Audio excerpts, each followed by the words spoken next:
Aunty میں نے آپ کی اور رباب کی بات سن لی تھی، آدھا سچ سن لیا تھا، مگر آدھا سچ آپ مجھے بتائیں، کیوں دھوکہ دیا مشال نے مجھے؟ کس چیز کی کمی تھی اسے؟ سہراب کی آنکھیں نم ہو گئیں۔ نہیں بیٹا، میری بچی نے تمہیں دھوکہ نہیں دیا، ظلم ہوا تھا اس کے ساتھ۔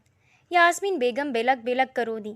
بتائیے مجھے پوری بات، اس کے ساتھ ظلم کرنے والے کو چھوڑوں گا نہیں میں۔ سہراب نے انہیں یقین دلایا۔ 1 سال پہلے مشال بیٹا چاہتی تھی۔ سمل کی پیدائش پر وہ خوش تھی، مگر وہ چاہتی تھی کہ اس کا بیٹا ہو۔ اسے ڈر تھا کہ کہیں تم بیٹے کے لیے دوسری شادی نہ کر لو۔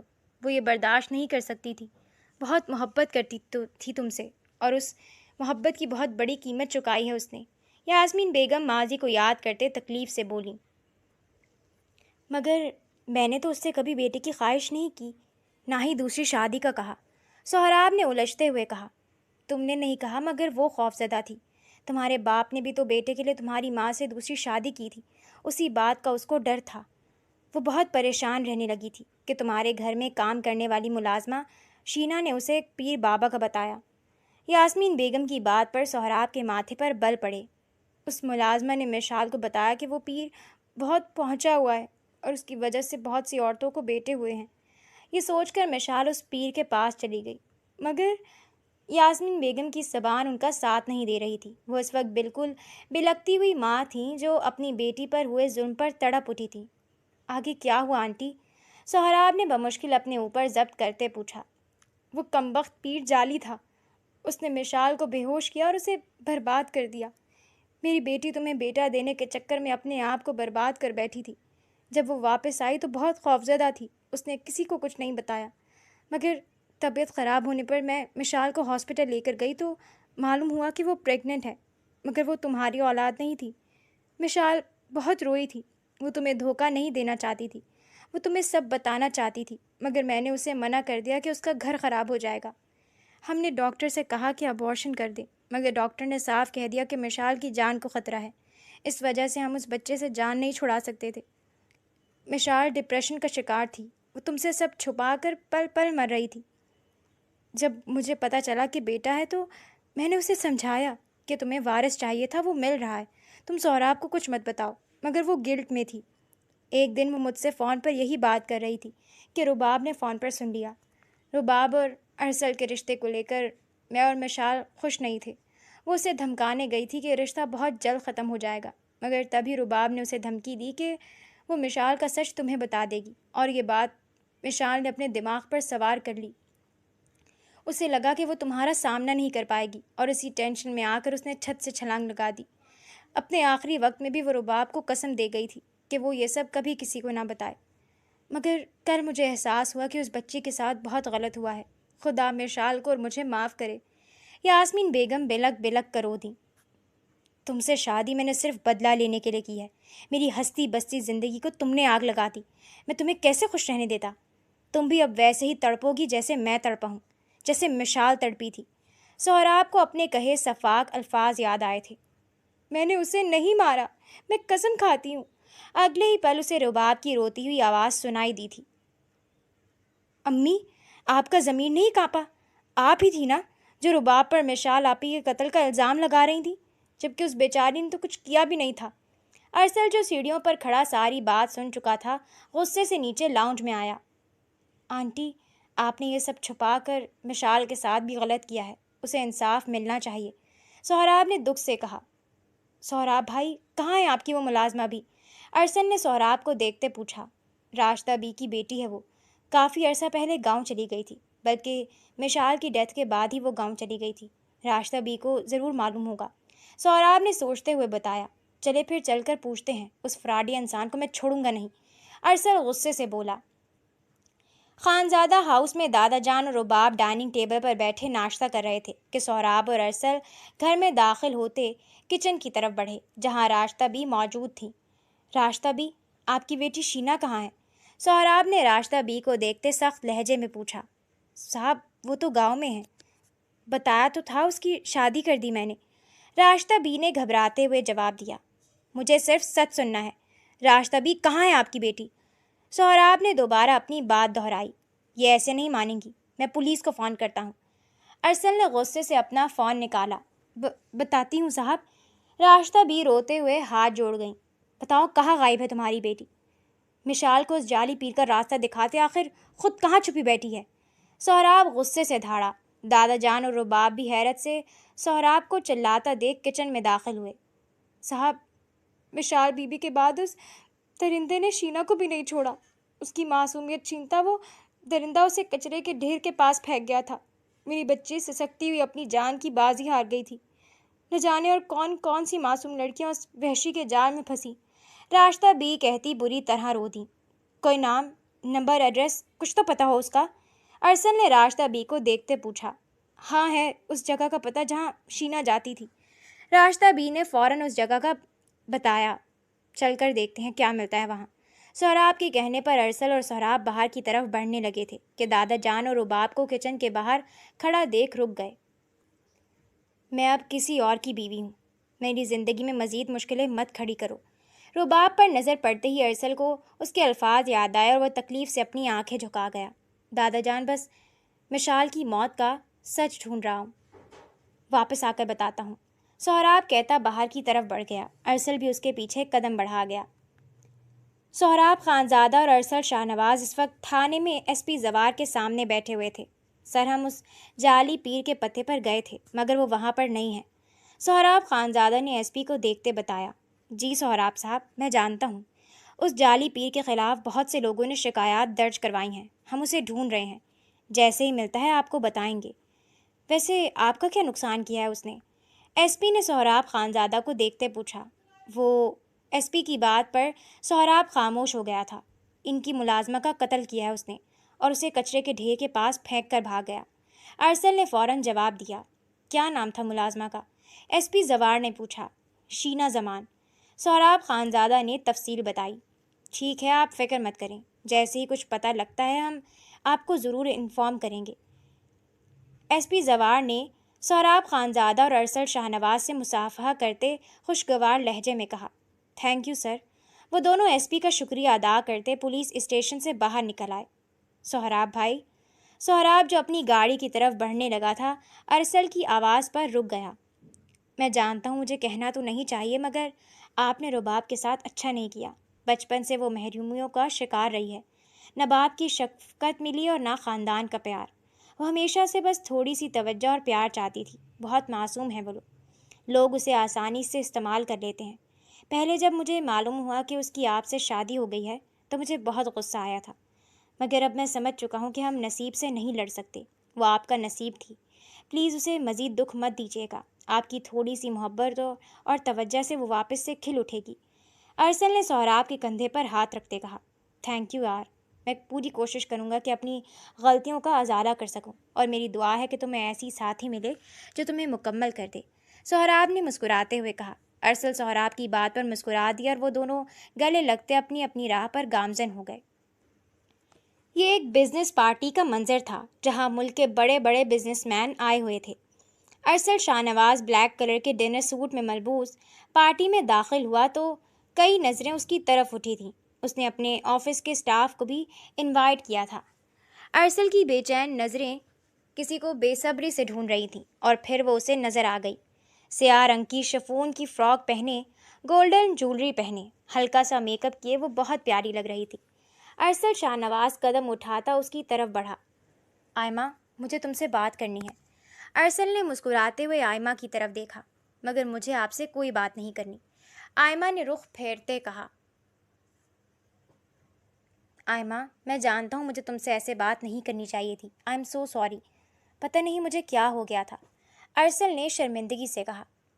ہائے ارسل، کیسے ہو؟ اس سے پہلے کہ آئمہ کو جواب دیتی، ایک لڑکی مسکراتی ہوئی ارسل کے پاس آئی۔ وہ ملک کے مشہور بزنس مین کی بیٹی سدرا تھی۔ میں ٹھیک ہوں، تم کیسی ہو؟ ارسل نے چہرے پر زبردستی کی مسکراہٹ سجاتے کہا۔ پلیز کیا تم میرے ساتھ ڈانس کرو گے؟ اس سے پہلے کہ ارسل انکار کرتا، وہ لڑکی زبردستی ارسل کو کھینچ کر ڈانس فلور پر لے گئی۔ سب لوگوں کی نظریں ان دونوں پر تھیں۔ آئمہ غصے سے اس لڑکی کو دیکھ رہی تھی جو جان بوجھ کر ارسل سے قریب ہونے کی کوشش کر رہی تھی۔ ایکسکیوز می، کیا آپ میرے ساتھ ڈانس کریں گی؟ آئمہ غصے سے ارسل اور اس کے ساتھ ڈانس کرتی لڑکی کو گھور رہی تھی کہ ایک نوجوان جس نے بلو کلر کا ڈنر سوٹ پہنا ہوا تھا اس نے آئمہ سے پوچھا۔ شور، آئمہ نے بغیر کچھ کہے سوچے سمجھے ارسل کو جلانے کے لیے حامی بھر لی۔ گانا تیز آواز میں بج رہا تھا اور ایک طرف ڈانس فلور پر ارسل اور سدرا تو دوسری طرف آئمہ اور وہ نوجوان ڈانس کر رہے تھے۔ سب لوگ محو ہو کر ان چاروں کو دیکھ رہے تھے جو ایک ساتھ بہت پیارے لگ رہے تھے۔ ارسل نے غصے سے آئمہ کو دیکھا۔ ڈانس کے بیچ میں ارسل اور اس نوجوان نے اپنی ڈانس پارٹنر کو گھمایا کہ سدرا گھومتی ہوئی اس نوجوان کے پاس آ گئی جبکہ آئمہ گھومتی ہوئی ارسل کے پاس آ گئی۔ ارسل نے قیمتی متاع کی طرح آئمہ کو کمر سے تھاما اور ہلکے ہلکے ڈانس سٹیپ لینے لگا۔ چھوڑے مجھے، آئمہ غصے سے دبا دبا چلائی۔ کبھی بھی نہیں، تمہیں تو اب کبھی نہیں چھوڑوں گا، بہت مشکل سے ہاتھ آئی ہو۔ ارسل نے مسکراتے ہوئے آئمہ کی آنکھوں میں آنکھیں ڈال کر کہا۔ ارسل کا سرسراتا لمس آئمہ کو اپنی کمر پر محسوس ہوا تو اس کا دل تیزی سے دھڑکنے لگا۔ آئمہ، میں سوچ رہا ہوں کہ ہماری بیٹی کے بال بھی تم پر جائیں، بالکل گڑیا لگے گی وہ۔ ارسل نے آئمہ کے بال چھوتے ہوئے آئمہ کو آنکھ ماری۔ Shut up! آئمہ غصے سے اس کے حصار سے نکلتی واش روم کی طرف بھاگی۔ میوزک بند ہو چکا تھا اور سب لوگ ان کے لیے تالیاں بجا رہے تھے۔ ارسل کے چہرے پر جاندار مسکراہٹ آ گئی جسے وہ چھپاتا فوراً آئمہ کے پیچھے بڑھا۔ آئمہ، میں سوچ رہا ہوں کہ ہماری بیٹی کے بال بھی تم پر جائیں، بالکل گڑیا لگے گی وہ۔ آئمہ واش روم میں آئی تو اس کا دل زور زور سے دھڑکنے لگا۔ پاگل ہو گئے ہیں، پہلے اس قدر بے دردی سے میری تذلیل کر کے ٹھکرا دیا اور اب بہکی بہکی باتیں کر رہے ہیں، مگر میں دوبارہ خود کو ذلیل نہیں ہونے دوں گی۔ میں سمجھ چکی ہوں ارسل، میرے اور آپ کے راستے کبھی ایک نہیں ہو سکتے۔ آئمہ سنک پر جھکتی نل آن کر گئی۔ کئی آنسو اس کی آنکھوں سے بہنے لگے۔ اپنی محبت سے دستبردار ہونا اتنا آسان نہیں تھا۔ رات کے گہرے سناٹے نے پوری خانزادہ حویلی کو اپنی لپیٹ میں لے لیا تھا۔ سہراب تھکا ہارا قدموں سے اپنے کمرے کے بجائے رباب کے کمرے کا رخ کر گیا۔ اس نے آہستہ سے دروازہ کھولا تو رباب بیڈ کے بیچ میں سمٹ کر لیٹی سو رہی تھی۔ میں تم جیسی لڑکی کو مزید برداشت نہیں کر سکتا، نکلو میرے کمرے سے۔ سہراب، کیا کر رہے ہیں؟ دفع ہو جائے یہاں سے، میں تمہاری شکل بھی نہیں دیکھنا چاہتا۔ سہراب کو اپنا رویہ یاد آیا تو وہ شرم سے گڑ گیا۔ آہستہ آہستہ وہ قدم اٹھاتا رباب کے برابر میں لیٹ گیا اور اگلے ہی پل بازو بڑھا کر اسے اپنے حصار میں لے لیا۔ رباب جو گہری نیند سو رہی تھی ہڑبڑا کر اس کی آنکھ کھلی، مگر سہراب کو اپنے اتنے نزدیک دیکھتے اس کا سانس بند ہو گیا۔ آئی ایم سوری رباب، مجھے معلوم ہو گیا ہے کہ مشال کی اپنی بے وقوفی کی وجہ سے اس کے ساتھ کیا ہو چکا تھا اور اس نے خود اپنی جان دی تھی۔ مجھے معاف کر دو، میں بلا وجہ تمہیں قصوروار سمجھتا رہا۔ سہراب نے شرمندگی سے کہا۔ قصوروار نہیں، آپ مجھے قاتل سمجھتے تھے، اپنی بیوی اور بیٹے کا۔ رباب تلخی سے بولی۔ اس کی آنکھوں سے آنسوؤں کا ریلا بہنا شروع ہو چکا تھا۔ آپ نے کبھی مجھ سے سچ جاننے کی کوشش نہیں کی، سیدھا مجھ پر الزام لگایا۔ میں زمل کا خیال رکھنے کی کوشش کرتی تھی، مگر آپ کو میرا خلوص بھی ڈھونگ لگتا تھا۔ جب سے ہماری شادی ہوئی آپ نے مجھے کبھی عزت نہیں دی، ہمیشہ ذلیل کر کے مجھے میری اوقات دکھائی ہے۔ رباب کہتی پھوٹ پھوٹ کر رو دی۔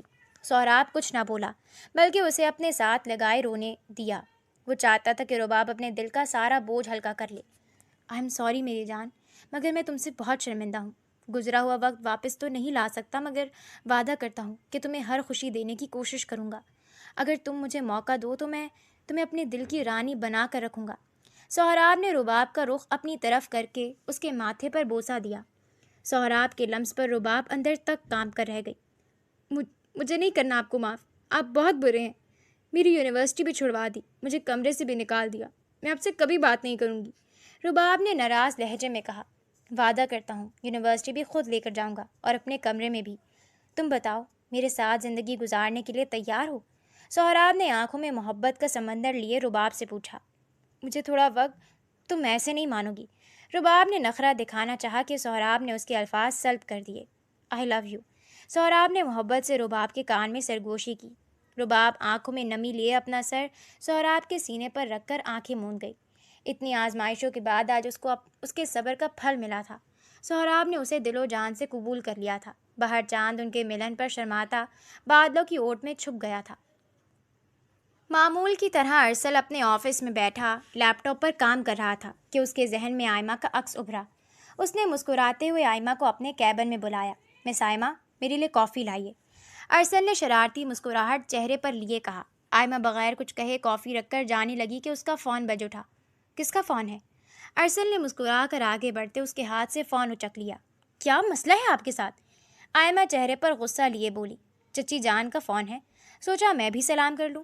ارسل نے مسکراتے ہوئے فون ریسیو کرتے اسپیکر پر ڈال دیا۔ ہاں آئمہ، میری بات سنو، ساجدہ نے ایک بہت اچھا رشتہ بتایا ہے تمہارے لیے۔ آج لڑکے کی فیملی تمہیں دیکھنے آ رہی ہے۔ لڑکا بہت ہی اچھی کمپنی میں کام کرتا ہے۔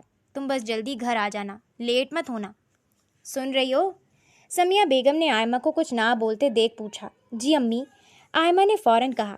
ٹھیک ہے، اللہ حافظ، سمیہ بیگم نے کہتے فون کاٹ دیا، جبکہ ارسل جو فون ہاتھ میں لیے کھڑا تھا، آئمہ کے رشتے کا سن کر اس کا چہرہ سخت ہو گیا۔ تم انہیں انکار کرو گی؟ ارسل غصے سے آئمہ کا بازو دبوچتے غرایا۔ کیوں؟ کیا مسئلہ ہے آپ کو؟ میرے لیے میری حیثیت کا ہی رشتہ آیا ہے، آپ اپنی اس رباب کے پیچھے جائیں۔ میرے اور آپ کے اسٹیٹس میں زمین آسمان کا فرق ہے۔ آئمہ غصے سے بولی۔ رباب کی باری لیٹ ہو گیا میں، اور وہ کسی اور کی دلہن بن گئی، مگر آئی پرامس تمہاری باری کوئی دیر نہیں کروں گا، مائی لو۔ ارسل نے مسکرا کر آئمہ کے چہرے پر ہلکی سی پھونک ماری۔ چھوڑے مجھے۔ آئمہ غصے سے ارسل کا ہاتھ جھٹکتی اپنا فون چھینے کمرے سے نکل گئی۔ اس بار اپنی محبت کو میں کسی اور کی جھولی میں نہیں جانے دوں گا آئمہ۔ ارسل نے غصے سے اپنے بالوں میں ہاتھ پھیرا۔ ایس پی زوار نے ارسل شاہنواز اور سہراب خانزادہ کو تھانے بلایا تھا۔ جی سر، کچھ پتہ چلا؟ سہراب نے ایس پی کو دیکھتے پوچھا۔ جی، اس جعلی پیر کو ہم نے ڈھونڈ لیا ہے۔ بہت سی لڑکیوں کی زندگی تباہ کی تھی اس نے، مگر جو لوگ خدا کی نافرمانی کرتے ہیں نا، انہیں ہم پولیس سزا نہیں دیتی، بلکہ خدا خود ان کو ایسی عبرتناک مثال بناتا ہے کہ عام انسان کی روح کانپ جائے۔ ایس پی زوار نے اپنی کیپ اتار کر ٹیبل پر رکھتے کہا۔ کیا مطلب؟ پوری بات بتائیے ایس پی صاحب، ارسل نے ناسمجھی سے پوچھا۔ ہم اس جعلی پیر کو ڈھونڈ رہے تھے تاکہ جو اس نے غلط کیا اس کی سزا دیں، مگر اس سے پہلے ہی مکافات عمل اس کا انتظار کر رہا تھا۔ وہ جعلی پیر اس وقت ہسپتال کے بستر پر پڑا ہے۔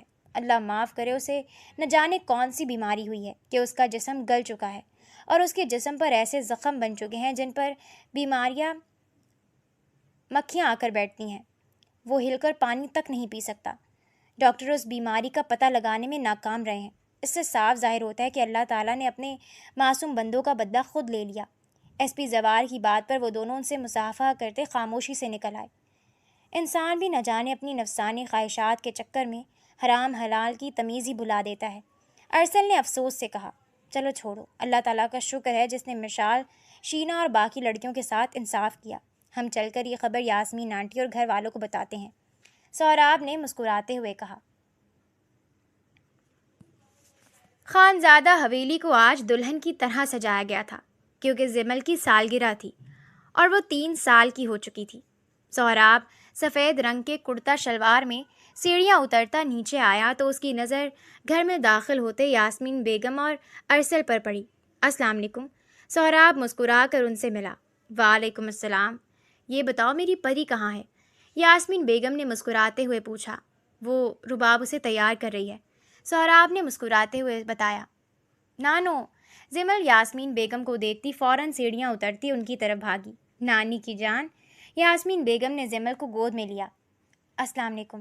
رباب نے یاسمین بیگم کو دیکھتے دھیمے سے سلام کیا۔ وعلیکم السلام۔ اللہ تعالیٰ کی کرم سے مشال کو انصاف مل گیا۔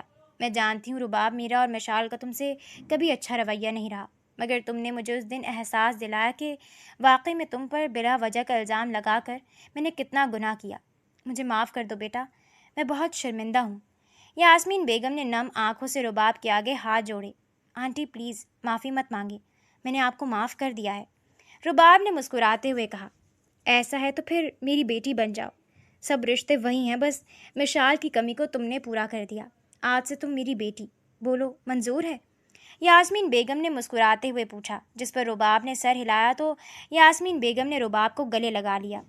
چلو بھائی، باہر سب مہمان آ گئے ہوں گے۔ دادا جان نے اپنے کمرے سے نکلتے سب کو باہر لان میں چلنے کا اشارہ کیا، جہاں سارا انتظام کیا گیا تھا۔ دادا جان، باہر جانے سے پہلے ایک خوشخبری سنانا چاہتا ہوں میں۔ سہراب نے سفید رنگ کا غرارہ اور لانگ شرٹ پر کندھے پر دوپٹہ لیے رباب کو اپنے حصار میں لیا، جس پر وہ شرم سے سر جھکا گئی۔ کیا بات ہے، بولو؟ دادا جان نے ناسمجھی سے پوچھا۔ بہت جلد زمل کی بہن یا بھائی آنے والا ہے۔ سہراب کی بات پر سب مسکراتے رباب کو دعائیں دینے لگے۔ تھوڑی دیر بعد کیک کٹ کیا گیا، ہر طرف خوشی کا ماحول تھا۔ سلمان بھائی، سمیہ بھابھی، آپ لوگ آئے، مجھے بہت اچھا لگا۔ شاہ نواز کے جانے کے بعد میں جانتی ہوں میں الگ ہو گئی تھی، مگر اب مجھے سمجھ آ گیا ہے کہ اپنوں سے ہی زندگی میں رنگ ہوتے ہیں۔ یاسمین بیگم نے شرمندگی سے اپنے دیور اور دیورانی کو دیکھتے کہا، کوئی بات نہیں بھابھی، ہم بھی سب بھلا چکے ہیں، یہ مٹھائی ہم آپ کے لیے لائے تھے۔ سلمان صاحب نے یاسمین بیگم کی طرف مٹھائی کا ڈبہ بڑھایا۔ ارسل جو دادا جان کے کہنے پر یاسمین بیگم کو بلانے آیا تھا، سلمان صاحب کی بات پر رک گیا۔ کس بات کی مٹھائی؟ یاسمین بیگم نے ناسمجھی سے پوچھا۔ ماشاءاللہ سے آئمہ کا رشتہ طے ہو گیا ہے۔ سلمان صاحب کی بات سنتے ارسل نے غصے سے آئمہ کی طرف دیکھا جو سر جھکائے بیٹھی تھی۔ اچھا، مبارک ہو بہت۔ یاسمین بیگم مسکرا کر ان سے ایکسکیوز کرتی اسٹیج کی طرف بڑھ گئی۔ برتھ ڈے پارٹی بہت اچھی چل رہی تھی، سب لوگ انجوائے کر رہے تھے کہ اچانک سے لائٹ چلی گئی۔ اسی اندھیرے کا فائدہ اٹھاتے ارسل آئمہ کا بازو پکڑتا اسے اندر لاؤنج میں لاتا دیوار سے ٹکا گیا۔ باہر لان میں واپس سے لائٹ آ چکی تھی۔ کیا بدتمیزی ہے یہ! آئمہ نے غصے سے ارسل کی طرف دیکھا۔ بدتمیزی؟ تم کیسے کسی اور سے شادی کر سکتی ہو آئمہ؟ ارسل غصے سے دیوار پر ہاتھ مار گیا۔ آپ کو اس سے کیا؟ آپ اپنے معیار کی لڑکی سے شادی کریں۔ آئمہ کی آنکھوں میں بھی آنسو ٹپکنے لگے تھے۔ Shut up! یہ سچ ہے کہ میں رباب سے محبت کرتا تھا، اور جب تم نے مجھ سے اپنی پسند ظاہر کی تو میں نے غصے میں تمہیں بہت کچھ کہہ دیا، مگر رباب نے مجھے سمجھایا کہ ہم قسمت سے نہیں لڑ سکتے، تو میں نے بھی دل پر پتھر رکھ کے قسمت کے فیصلے کو قبول کر لیا۔ شروع میں تم پر غصہ کرنے پر میں گلٹ میں تھا، مگر آہستہ آہستہ تم میری توجہ اپنی طرف کھینچنے لگی۔ تمہاری معصومیت، سادگی، تمہارا یہ بھولا پن، بلا جھجک اپنی بات کہہ دینا، مجھے سب اچھا لگنے لگا۔ مجھے نہیں معلوم کہ کب رباب اس دل سے نکلی اور تم نے یہاں قبضہ کر لیا۔ آئی ریئلی لو یو آئمہ، اس بار میں کسی کو بھی تمہیں چھیننے نہیں دوں گا۔ ارسل نے نم آنکھوں سے آئمہ کے ہاتھ اپنے ہاتھ میں لیے۔ اب بہت دیر ہو چکی ہے، آئمہ نے قرب سے کہا۔ نہیں، اس بار میں پیچھے نہیں ہٹوں گا، ارسل نے تکلیف سے کہا۔ آئمہ کہاں ہو؟ سمیہ بیگم کی آواز پر آئمہ فوراً ارسل کا ہاتھ چھوڑتی باہر کی طرف بڑھی۔ دوپہر کا وقت تھا۔ اس ایک سال میں بہت کچھ بدل گیا تھا۔ یاسمین بیگم کا غرور پوری طرح پاش ہو چکا تھا۔ آج وہ اپنے دیور کے 2 کمروں کے مکان میں ارسل کے ساتھ موجود تھیں۔ بھائی صاحب، اس دن زمل کی برتھ ڈے پر کھل کر بات نہیں ہو سکی، اسی لیے آج مجھے آنا پڑا، یاسمین بیگم نے مسکراتے ہوئے کہا۔ ارسل سر جھکائے خاموشی سے بیٹھا ہوا تھا، جبکہ آئمہ نے کئی بار چپکے سے اسے دیکھا تھا، مگر ارسل نے اسے ایک بار بھی نہیں دیکھا تھا۔ میں جانتی ہوں سلمان بھائی، یہ بات مناسب نہیں، مگر یہ شاہ نواز کی خواہش تھی۔ پلیز آپ آئمہ کا ہاتھ ارسل کے لیے دے دیں۔ میں وعدہ کرتی ہوں آئمہ کو اپنی بیٹی بنا کر رکھوں گی، اسے میری التجا سمجھ لیں۔ یاسمین بیگم کی بات پر ارسل اور آئمہ نے چونک کر سر اٹھایا۔ مگر بھابھی، آئمہ کا رشتہ تو… سمیہ بیگم حیرانی سے بولیں۔ جانتی ہوں بھابھی، مگر پلیز آپ ان سے معذرت کر لیں، کیونکہ جب تک آپ مجھے آئمہ نہیں دیتے میں نہیں جانے والی۔ یاسمین بیگم کے اتنے مان سے کہنے پر سلمان صاحب اور سمیہ بیگم دونوں نے رضامندی دے دی۔ آئمہ کچن میں کھڑی چائے بنا رہی تھی کہ ارسل پانی پینے کے بہانے کچن میں آ گیا۔ اب کوئی بہانہ نہیں چلے گا، اس بار تم واقعی میرے سے نہیں بچ پاؤ گی، ارسل نے محبت پاش نظروں سے آئمہ کو دیکھتے کہا۔ آئمہ ارسل کی بات پر بلش کر گئی۔ آئی لو یو۔ ارسل مسکراتے ہوئے آئمہ کے ہاتھ پر بوسہ دینے لگا تھا کہ وشما کی آواز پر وہ دونوں چونکے اور ارسل فوراً کچن سے نکل گیا۔ پیچھے آئمہ کی ہنسی چھوٹ گئی۔ امی، یہ بابا نے آپ سے کب کہا تھا میرے آئمہ کے رشتے کے لیے؟ واپسی پر ارسل نے مسکراتے ہوئے یاسمین بیگم سے پوچھا۔ تو اور کیا کہتی؟ شرم لحاظ ہے مجھ میں، اب انہیں یہ کہتی کہ میرا بیٹا آپ کی بیٹی سے بات کرنے کے لیے لائٹیں بند کرواتا پھرتا ہے، اس کی تصویر اپنے فون کے وال پیپر پر لگا رکھی ہے، آپ کی بیٹی پر سے نظریں نہیں ہٹتی میرے بیٹے کی۔ یاسمین بیگم کی بات پر ارسل کا کہا گاڑی میں گونج اٹھا۔ تھینک یو امی، ارسل نے مسکراتے ہوئے کہا۔ ہمیشہ خوش رہو، یاسمین بیگم نے مسکراتے ہوئے اسے دعا دی۔ 4 سال بعد۔ رباب، کیا سوچ رہی ہو؟ سہراب کمرے میں داخل ہوا جہاں اس کی 2 سال کی جڑواں بیٹیاں کاٹ میں سو رہی تھیں اور رباب کھڑکی کے پاس بھرے ہوئے وجود کے ساتھ کھڑی تھی۔ سہراب، اگر اس بار بھی بیٹی ہوئی تو… رباب کی آنکھوں میں آنسو آ گئے۔ اف ہو رباب، میں نے تمہیں عنایا اور مشال کی پیدائش پر کیا کہا تھا کہ اگر بیٹا نہ بھی ہوا تو یہ بیٹیاں ہی میری وارث ہیں۔ تم فکر مت کرو، میں کبھی بیٹے کے لیے شادی نہیں کروں گا۔ اب تم پریشان مت ہو اور اپنی طبیعت مت خراب کرو، سہراب نے کہتے رباب کو گلے سے لگایا۔ سہراب ہسپتال کی سرد راہداری میں آپریشن تھیٹر کے سامنے پریشانی سے ٹہل رہا تھا۔ 3 گھنٹے پہلے رباب کو آپریشن تھیٹر لے جایا گیا تھا۔ ڈاکٹرز کا کہنا تھا کہ اس کا BP کنٹرول نہیں ہو رہا تھا۔ تھوڑی دیر بعد ڈاکٹر باہر آئیں۔ مبارک ہو خان صاحب، بیٹا ہوا ہے۔ ڈاکٹر نے مسکراتے ہوئے پوچھا۔ میری بیوی کیسی ہے ڈاکٹر؟ سہراب نے فکر مندی سے پوچھا۔ اللہ کا شکر ہے وہ بھی ٹھیک ہے، تھوڑی دیر میں آپ ان سے مل سکتے ہیں، ڈاکٹر مسکرا کر کہتی آگے بڑھ گئی۔ سہراب ہاسپٹل کے روم میں داخل ہوا جہاں رباب بستر پر لیٹی ہوئی تھی۔ شکریہ میری جان، سہراب نے مسکراتے ہوئے رباب کے ماتھے پر بوسہ دیا۔ آخر ہماری دعا قبول ہو گئی سہراب، رباب نے مسکراتے ہوئے کہا۔ ہاں میری جان، بس اب تم نے کوئی کام نہیں کرنا، جو کام ہو راشدہ بی کو کہنا، خود کو تھکانے کی بالکل ضرورت نہیں، سہراب نے رباب کو محبت سے دیکھتے کہا۔ رباب نے مسکراتے ہوئے آنکھیں موند لیں۔ کٹھن آزمائشوں کے بعد اللہ تعالیٰ نے اسے اجر عطا کیا تھا۔ ارسل، دیکھیں اس ضدی کو، آئمہ نے رونی صورت بناتے ارسل کو آواز دی۔ کیا ہوا یار؟ ارسل آئمہ کی آواز پر بھاگتا ہوا لان میں آیا اور اپنی 2 سالہ بیٹی کو کیچڑ میں لت پت دیکھ ارسل کی ہنسی چھوٹ گئی۔ ہنسے مت، ابھی اس کو کپڑے چینج کروائے تھے اور میرا دماغ خراب تھا جو وائٹ پہنا دیا۔ ضدی اتنی ہے گھاس سے اٹھ بھی نہیں رہی، کہہ رہی ہے اور کھیلنا ہے۔ آئمہ غصے سے ارسل کو دیکھتی بولی۔ آئمہ، اس میں بیچاری میری بیٹی کا کوئی قصور نہیں ہے، تم اس کے باپ کو تنگ کرتی ہو اور وہ تمہیں کر رہی ہے۔ ارسل نے آئمہ کو آنکھ مارتے کہا۔ میں تنگ کرتی ہوں کہ آپ؟ میری ہمت کو سلام ہے جو اپنی بیٹی کے ساتھ تائی امی کی اولاد بھی پال رہی ہوں، خود سنبھالنا اب اپنی بیٹی کو۔ آئمہ غصے سے پیر پٹکتی اندر بڑھ گئی۔ اوئے، کیوں تنگ کرتی ہو ماما کو؟ ارسل نے مسکراتے ہوئے اپنی بیٹی کشمالہ کو گود میں لیا اور اندر کی طرف بڑھ گیا۔ 3 سال پہلے ارسل اور آئمہ بھی نکاح کے بندھن میں بن چکے تھے اور محبت بھری زندگی گزار رہے تھے۔ سہراب، رباب، آئمہ اور ارسل نے اپنے نصیب کو کھلے دل سے قبول کر لیا تھا اور آج وہ لوگ اپنی زندگیوں میں خوش تھے۔ یہ سچ ہے کہ انسان جتنے مرضی ہاتھ پیر مارے، لیکن جو آپ کے نصیب میں نہیں وہ آپ کو کبھی نہیں مل سکتا، اور جو آپ کے نصیب میں لکھا ہو وہ خود چل کر آپ کے پاس آتا ہے۔ مشال نے اپنے نصیب کے لیے اللہ تعالیٰ سے دعا مانگنے کے بجائے غلط راستہ چنا، جس کی دلدل میں وہ بری طرح پھنس گئی تھی۔ اس لیے صرف اللہ تعالیٰ پر بھروسہ